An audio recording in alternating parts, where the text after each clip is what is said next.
Amigos y amigas radioyentes, les habla Luz González Rubio en Femenino Plural, una visión del mundo con enfoque feminista con la que intento rescatar la historia de mujeres olvidadas.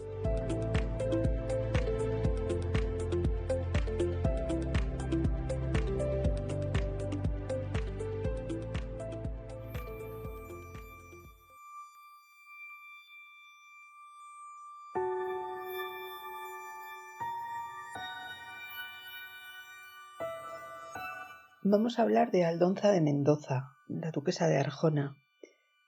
En los últimos años el nombre de esta mujer ha salido a la luz en algunos escritos de investigadores que quieren ver en ella nada menos que a la madre de Cristóbal Colón. Para sustentar tan sorprendente idea se basan en el testamento de doña Aldonza, que deja una cantidad considerable de maravedíes a un tal Cristóbal Genovés, además del secreto que solo conocen su contador y el prior del monasterio de San Bartolomé, a quienes encomienda que dispongan parte de su herencia tal como ella ha dispuesto en esa parte secreta de su testamento. Tal secreto se presta a peregrinas especulaciones y una es la de dos hijos secretos, uno de ellos sería el descubridor de América, criado y educado con otro nombre para proteger su vida de los que quisieran quedarse con su sustanciosa idea. El otro hijo, del que hay pruebas más seguras, sería el doncel Alfón, al que deja una pequeña herencia que podría ser también el Rodrigo de Mendoza, pero un hijo al que no reconoce, pero a quien propone casar con la mayor de sus sobrinas, hija del marqués de Santillana, que es su legítimo heredero. Para mi relato tengo en cuenta algunas de estas especulaciones, pero me baso en la información más segura de Isabel Beceiro Pita en Damas de la familia de Mendoza, editado por Esther Alegre Carvajal, un maravilloso libro del que he sacado información para muchos de estos relatos del programa en Femenino Plural.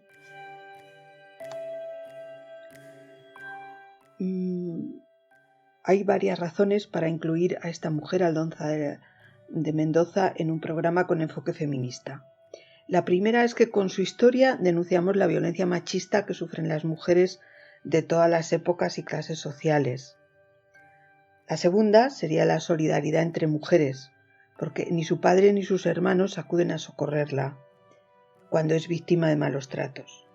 Solo su tía Juana de Mendoza y su marido, el almirante Alonso Enríquez, intentan ayudarla. También de pequeña contó con los cuidados de otra tía suya, Brianda, que era amante de su padre. Otra razón sería la desventaja económica que ella tiene respecto a los hombres de su familia. Quizá por amor o por debilidad, en los primeros años de su matrimonio, deja que su marido se enriquezca a su costa. Sin embargo, más tarde se rebela contra esa diferencia de trato familiar y social en lo económico.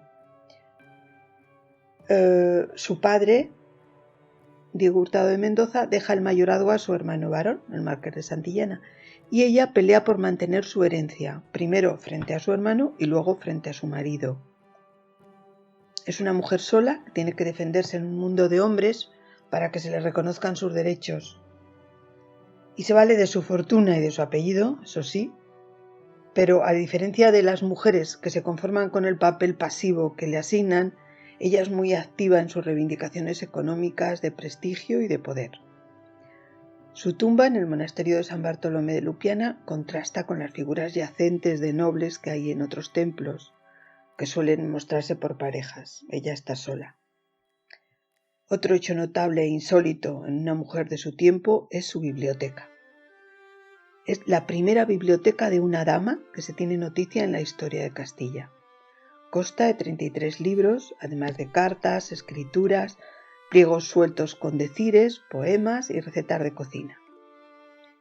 La crítica señala lo raro de que haya tan pocas composiciones poéticas en una biblioteca de mujer, pero quizás se deba a que no quería saber nada que le recordara a su marido, el duque de Arjona. Por la carta proemio de su hermanastro, el marqués de Santillana, sabemos que el duque de Arjona era aficionado a la poesía y tenía 3 trovadores en su palacio. Uno tan conocido como Rodríguez de Padrón.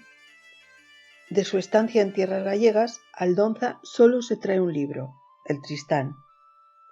A lo largo de su vida adquirirá otro ejemplar del mismo tema, la tragedia amorosa de los amantes Tristán e Isolda.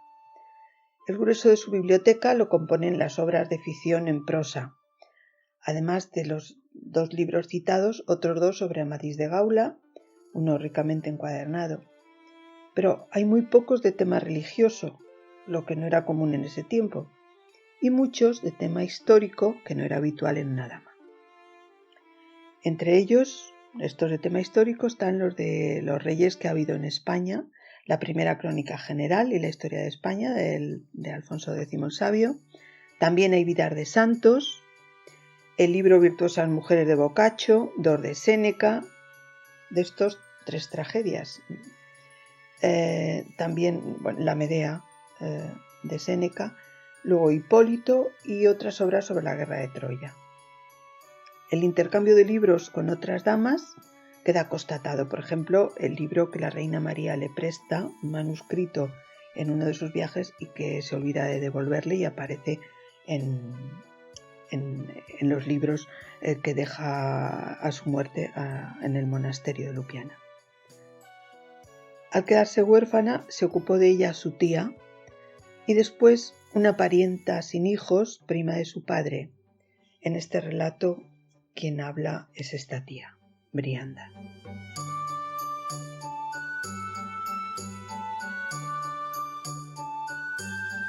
Olía montaña en aquel castillo de Manzanares el Real, al comienzo de la Sierra de Madrid.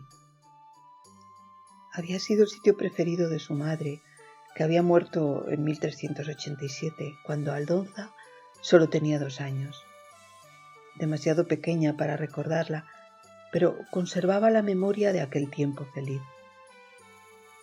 Le gustaba ir allí. Creo que consideraba más suyo aquel castillo que otros lugares.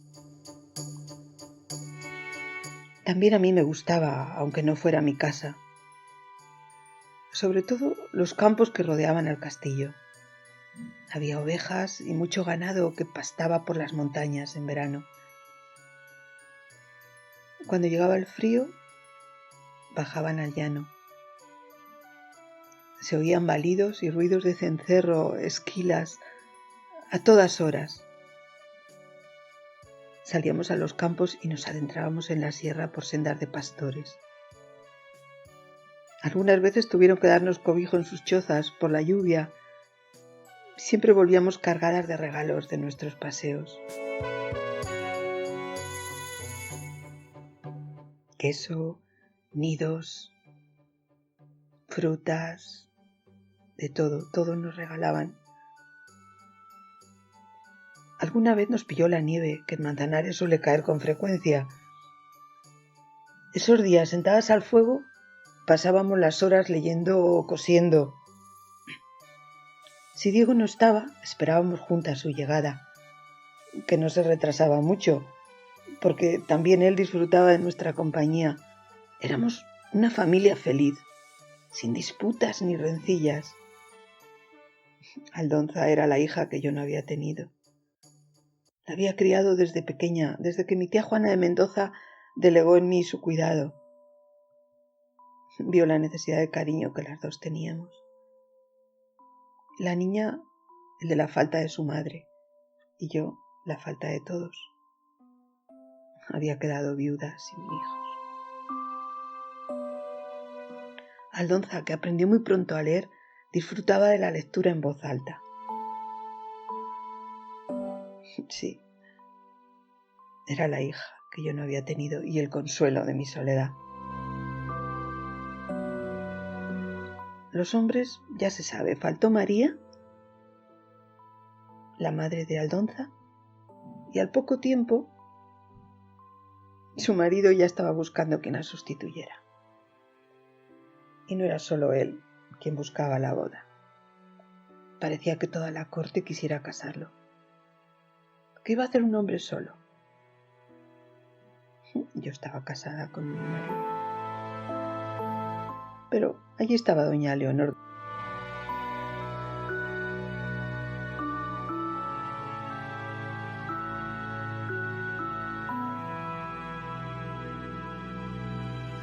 Si hubiera esperado un poco más de tiempo... No es que yo haya deseado la muerte de mi marido, Dios me libre. Solo que una vez viuda, estándolo también mi primo Diego, podríamos habernos casado. No sé si hubiéramos sido más felices. Nunca se sabe. Se casó con Leonor de la Vega, también viuda.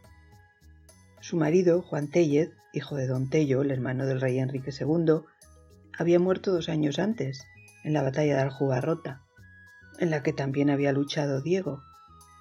Traía al matrimonio una hija, que también se llamaba Aldonza Téllez, y un hijo, Juan, que murió de niño. No había sitio para los hijos de la difunta. Y además, enseguida tuvieron los propios, uno detrás de otro. Doña Leonor era joven. Además de criar a los suyos, tenía 1000 ocupaciones en que ocuparse en la corte. 2 hijos de su marido estaban al cuidado de la nodriza. No hay que culparla. No culpabilizo a nadie de la muerte del pequeño Pedro. Todos tuvimos parte en ella.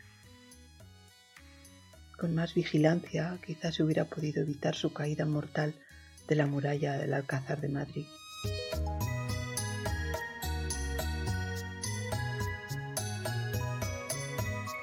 Cuando su primogénito murió, Diego se dio cuenta de lo abandonados que estaban aquellos 2 hijos suyos, habidos con su primera esposa, doña María, y se preocupó un poco más de Aldonza. Desde entonces, creo que siempre fue su preferida. Le había buscado un aya y un preceptor que le enseñara latín y música, pero lo que más necesitaba la niña eran otras atenciones. Aquello no bastaba. Me la llevé a vivir conmigo para darle el cariño que no tenía en la nueva familia de su padre. Y él empezó a venir con más frecuencia a mi casa, a ver a la niña. Desde muy pequeña le tomó gusto a la lectura, sí. Leía romances y canciones, y también otros libros en prosa de los que Diego encargaba copias en los monasterios, sobre todo en los Jerónimos de Lupiana, y se los traía de regalo. Los libros entrarían luego en la disputa de la herencia. El primogénito varón, su hermanastro Íñigo de Mendoza, consideraba que le pertenecía la biblioteca de su padre porque formaba parte del mayorazgo. Pero Aldonza creía que los libros eran suyos, regalo de su padre.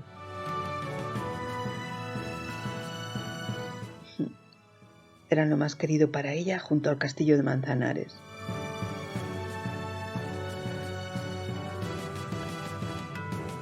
La verdad es que nunca me gustó doña Leonor. Diego se equivocó al casarse con ella. No son celos. Es que una mujer muy estirada que no se esforzó en hacerle la vida agradable. A él ni a nadie. Ni siquiera los primeros años fueron felices. Sí que se ocupó de sus hijos, todo para ellos, pero los legítimos. Los habidos con Diego, como si Aldonza no fuera tan legítima como estos hermanastros. Mi niña en prestigio no le iba a la zaga, ni su madre, doña María Enríquez, que en paz descanse. Más prestigio tenía por ser hija de reyes, aunque su abuela Beatriz Fernández Angulo no se hubiera casado con el rey Enrique, que ya estaba casado con la reina. Doña María era hija ilegítima, pero reconocida por su padre, el rey, que la puso en el testamento a ella y a su hermano Fernando. Les dio sus apellidos y los casó. Más honra tenía doña María por su nacimiento que mi querido Diego Hurtado de Mendoza, por muy almirante de Castilla que fuera. ¿De dónde le venía el cargo sino de ese matrimonio? Del mismo sitio que el resto de las mercedes reales que obtuvo. Las tuvo de su suegro, el rey. Bueno, no vamos a hablar de cosas pasadas, ni de dineros. Recuerdo aquella boda en 1379.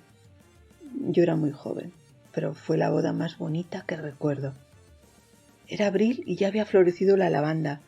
Los campos estaban morados y en los cereales y lindes había amapolas y margaritas. La iglesia se llenó de flores y en el camino por donde iban a pasar los novios echaron espigas de lavanda por el suelo. Al pisarlas, el cortejo de la boda, el olor inundaba las calles. Ese es el recuerdo que tengo. Está entre los más felices, pero me trae otro más triste que sucedió poco después, la muerte de María. Era muy joven y dejaba 2 niños huérfanos de 3 y 4 años que necesitaban una madre con urgencia. Antes del año ya estaba Diego casado con Leonor de la Vega y empezaron a tener los hijos.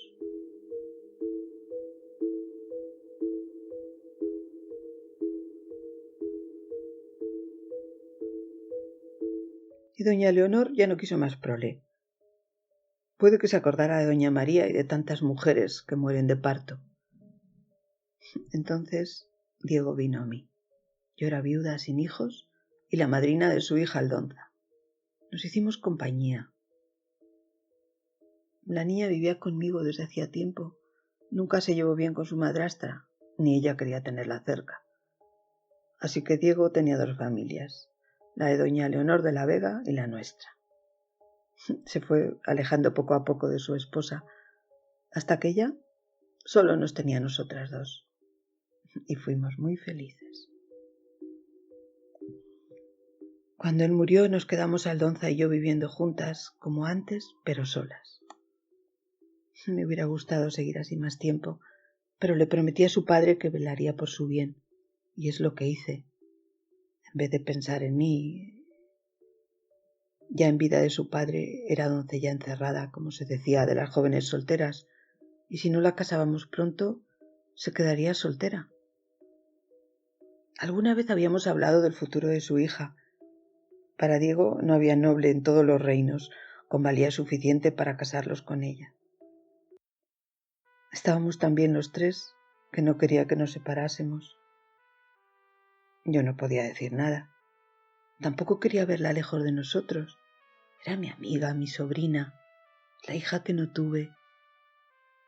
No sé si de haber sido de mi sangre la hubiera querido más. Vivimos unos meses sumidas en la tristeza, viendo cómo doña Leonor y sus hijos se creían dueños de todo, hasta de lo que le correspondía a Aldonza por herencia de su madre. Mi familia nos aconsejó bien. Dijo que buscáramos a alguien poderoso que nos defendiera. Y eso es lo que hicimos. Aldonza ya era mayor de edad. Sus parientes de Córdoba por parte de madre estaban con ella, y también los de su padre, sobre todo su tía Juana de Mendoza. Al fin, todos le aconsejamos que se casara y lo hizo con su primo, un hijo de don Fadrique. Qué equivocadas estábamos. Los refranes no siempre dicen la verdad. También me creí el que dice que el casado casa quiere y los dejé solos. Al principio nada hacía presagiar que tuviera un carácter tan violento el hijo de tal padre. Y que decían que hasta era poeta, que gustaba de componer y tenía trovadores en su casa allá en Galicia. Tanto hablar de amor. Y el mayor desamor lo tuvo para con su mujer. Al poco de casarse, venía él con sus hombres con harta frecuencia a recoger las cosechas de las tierras de Aldonza y exigía las rentas de mala maneras. Se llevaba todo a cuenta de su esposa. Se vinieron a vivir a Castilla y yo pensé que por la añoranza de Aldonza. Y ocuparon el castillo de Manzanares, cosa que disgustó mucho a su hermano y a doña Leonor. No estaba claro a quién pertenecía legalmente. Doña Leonor lo quería para sus hijos, claro, Y como tenía amigos poderosos que la apoyaban, pues vinieron los enfrentamientos y los disgustos. Hicieron falta años para poderse reconciliar las dos partes. Por aquel tiempo parecía que Aldonza no tuviera hermanos, sino enemigos. Íñigo, el marqués de Santillana, que era el primogénito, el peor de todos, se hizo con la biblioteca y no reconocía el derecho de su hermanastra a conservar lo que había sido regalo de su padre. Tuvieron que dejar el castillo y se fueron para Galicia otra vez. Aldonza se llevó criados con ella y doncellas que iban y venían, porque no soportaban la vida de allí, ni los abusos del señor. Por ello supimos de los malos tratos que le daba a su mujer, que había días que la tenía encerrada en una torre sin comer y no permitía que nadie la viera. La gente exagera, no hay más cuando se critica a los señores. Sin embargo, casi todo lo que decían era cierto, y en algunas cosas se quedaban cortos. Don Fadrique no escondía sus fechorías. En cada pueblo por el que pasaba tenía una manceba. Y hasta dicen que estaba enamorado de su hermana Constanza, que abusó de ella. Y por eso el marido luego se vengó haciendo lo que hizo con Aldonza. ¿Hasta cuándo seremos nosotras, las mujeres, campo de batalla de los hombres? Ya lo anunciaban los romances. De vos, el duque de Arjona, grandes querellas me dan, que forzaba a las mujeres casadas y por casar, que les bebíais su vino y les comíais su pan. Ay, si hubiéramos sabido entonces lo que habría que pasar, o si hubiéramos hecho caso de lo que se rumoreaba. No era lo peor los amancebamientos, sino la humillación constante. Los romances dicen que a las mancebas no les daba nada, pero sí que hacía regalos a las que quería complacer más, o por pura maldad. Le quitaba las joyas de Aldonza y se las regalaba a sus damas, seguramente después de forzarlas. Todo esto lo sufrió la esposa en secreto. Tardó años en decirlo y pedir ayuda, hasta que vio peligrar su vida. Fue sonado el robo del joyero en la boda de Constanza Enríquez, esa hermana tan querida por Fadrique. Fue en Orense. Aldonza llevó sus alhajas para prestárselas a su cuñada y darle la que eligiera como regalo de bodas, pero encontró vacía la bolsa. Dio cuenta del robo, se buscó al ladrón y no se encontró sino el saquito vacío. Después, Aldonza vería una de esas joyas en el vestido de una dama suya. No era la primera vez que su marido la robaba. Lo había hecho ya en el 1414, cuando la coronación del rey de Aragón, Fernando de Antequera. Entonces, Fadrique desvalijó sus aposentos de tapices, vestimentas, joyas, todo lo que encontró, además de llevarse mulas de carga y caballerías, para presentarse en la corte como un señor, presumiendo de riquezas. Fue muy sonado. Vinieron los criados a decírmelo y yo no podía hacer otra cosa que irme a consolarla. Pasó el tiempo y lo perdonó. Volvieron a vivir juntos y siguieron las desavenencias, hasta que ocurrió lo de Orense. Aldonza sabía de las infidelidades de su marido, pero no que tuviera 3 hijos que quería legitimar con una tal Aldonza Alfonso. A esos 3 hijos les puso nombres de su familia: Alonso, Isabel y Constanza. Fue entonces cuando se dio cuenta, supongo, que le convenía hacer desaparecer a su esposa para poder nombrar heredero al hijo ilegítimo. Le hubiera resultado más fácil provocar su muerte si no hubiera existido la amenaza del testamento oculto, con el que Aldonza se defendió menos mal.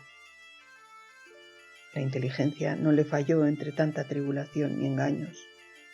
Eso la salvó, porque intentó envenenarla más de una vez.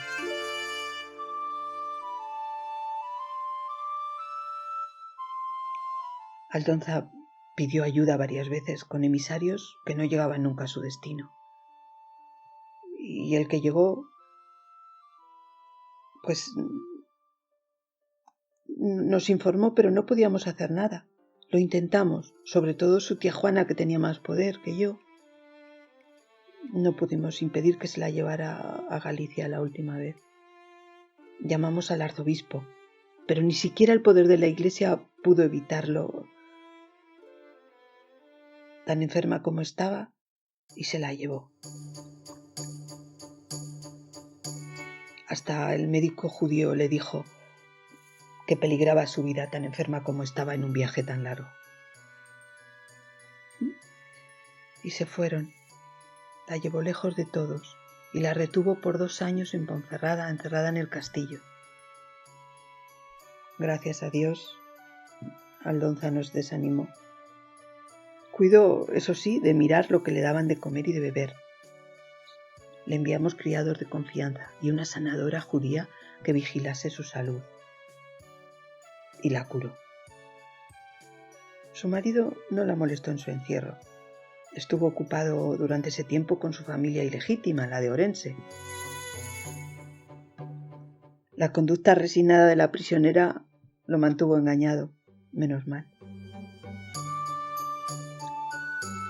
El afán de Aldonza de estar leyendo todo el día y los favores que hacía a sus carceleros le ganaron la confianza de los hombres de la fortaleza.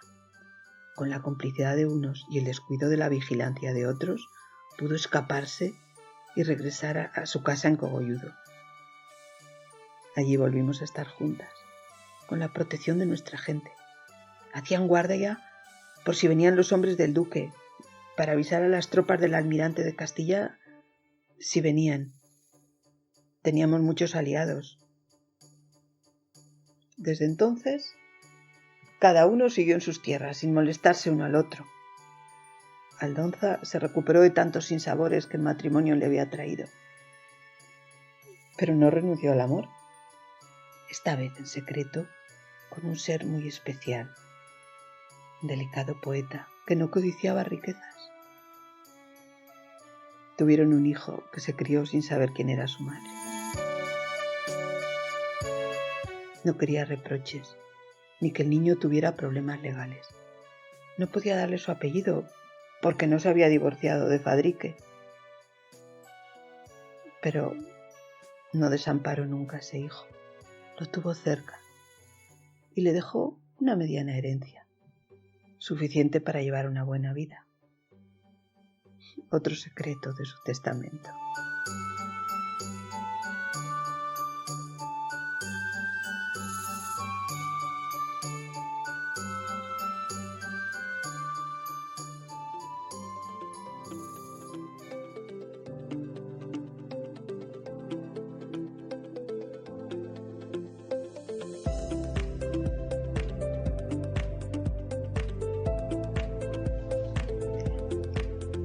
Si te interesa que trate algún tema o quieres contactar conmigo, puedes hacerlo dejando un mensaje en Primum Radio.